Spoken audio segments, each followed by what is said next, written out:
Hi everyone, it's LaShonda at Labors of Love with another Therapy Thursday video. Today I would like to talk about strength. I really think that it is a good time for many of us to rewrite the narrative we have on strength. What it is, what it looks like, how it's displayed, and when strength is required from us and in what ways. Um, Throughout the last several months, I, in my personal life, have experienced a lot of ups and downs and a lot of loss. And what I've come to realize is that many people have uh, differing expectations of what it looks like and what it means to be strong.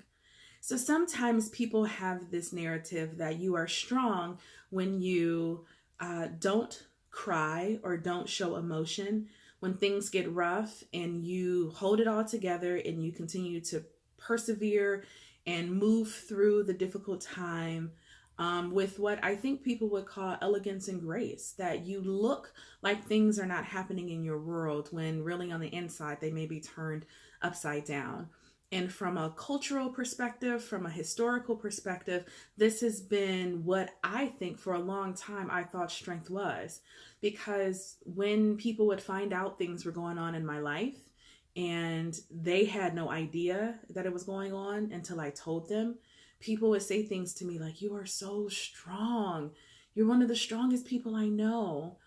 And when we hear things like that, it continues to reinforce this notion that when life deals us some really tough situations, in order for us to be strong for ourselves, for our loved ones, for our children, for our parents, for our spouses, for anyone, for our communities, we have to grit down, bear down, and grit our teeth and just keep going while looking beautiful and while, looking like everything is fine. And so I've come to a place where I reject that definition of strength. I have come to a place in my life that I realize I am the strongest when I am vulnerable enough to find safety and tell people I need help.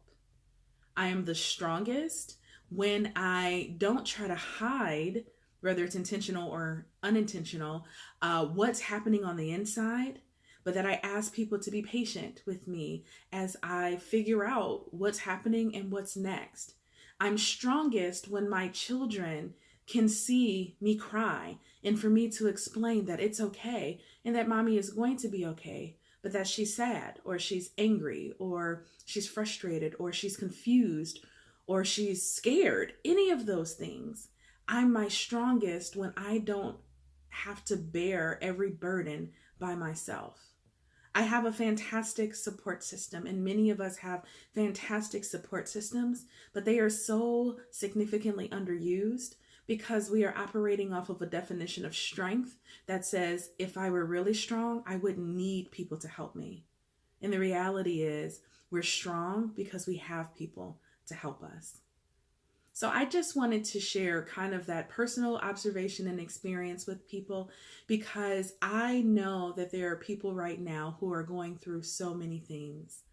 There's a lot of fear, there's a lot of confusion, there's a lot of anger, there's a lot of sadness, and people feel they have to be strong. And so they continue to walk through life trying their best to numb the experiences they're having inside of them because those experiences to them signal weakness. I want to help people remember that pain and fear are a gift. They help us to point our attention, our efforts, and our energy into a particular direction for healing. Without pain, we wouldn't know what areas of our lives and our bodies need attention. And without fear, we may go in certain directions that we shouldn't go because we're not listening to our internal experience. So today, I encourage you to be strong. And what I mean by strong is pay attention to your body, utilize your support system, ask for help, and know that you don't always have to look like you have it all together. If you are struggling right now and you need someone to help you be strong in the midst of it, Labors of Love would love to walk alongside you on that journey. Please reach out to us at www.thelaborsoflove.com.